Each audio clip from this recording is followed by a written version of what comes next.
ఆ రోజు ఆ ఇంట్లో ఆ తల్లికి శక్తి ఉంటే పులిహోర పెడుతుంది, ఇంకా శక్తి ఉంటే భోజనం పెడుతున్నది.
శ్రీ శ్రీ శ్రీ ముత్యాల పోచమ్మ అమ్మవారి యొక్క దివ్యమైన భవ్యమైనటువంటి దేవాలయం ఖానాపూర్ పట్టణంలో నాటి గ్రామ సర్పంచ్ నుండి నేటి గ్రామ సర్పంచ్గా విధులు నిర్వహిస్తున్న వ్యక్తులు, గ్రామ పెద్దలు, యువకులు అందరూ కలిసి, స్త్రీ మహిళా శక్తులంతా కూడా కలిసి దివ్యమైనటువంటి బ్రహ్మాండమైనటువంటి దేవాలయాన్ని నిర్మాణం చేసుకోవడం జరిగింది.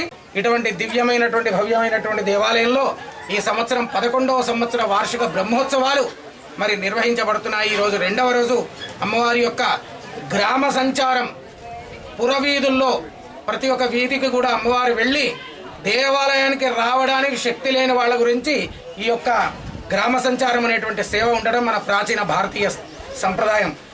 దివ్యమైనటువంటి బోనాల సమర్పణ, అమ్మవారికి ఇష్టమైనటువంటి పాయసాన్ని ప్రత్యేకమైన పాత్రల్లో వండి నివేదన తీసుకుని వచ్చి సామూహికంగా వందలాది వేలాది మంది మహిళా సోదరీమణులు వాళ్ళ తలపై అమ్మవారి యొక్క మహాప్రసాదాన్ని పెట్టుకొని తీసుకుని వచ్చి భక్తితో శ్రద్ధతో అమ్మవారికి సమర్పించేటువంటి 50 మంది భక్తజనాయకులు ఈ కార్యక్రమంలో పాల్గొని దివ్యమైనటువంటి అమ్మవారి యొక్క దర్శనాన్ని మీరు పొంది అమ్మవారి యొక్క ఆశీర్వచనానికి పాత్రలు కావలసిందిగా సూచన. శ్రీమాత్రే నమః. శ్రీమాత్రే నమః. శ్రీ గురుభ్యో నమః. గత 11 సంవత్సరాలుగా జరుగుతూ ఉన్నటువంటి ఈ యొక్క ఉత్సవాలలో భాగంగా ఉత్సవాలు త్రయాణిక దీక్షతో ఒగ్గు కళాకారులు వైదికముగా ఈ రకంగా సాగుతూ ఉన్నటువంటి ఉత్సవాలు అత్యంత వైభవంగా 3 రోజులు సాగి మొదటి రోజు గంగదెప్ప ఉత్సవము.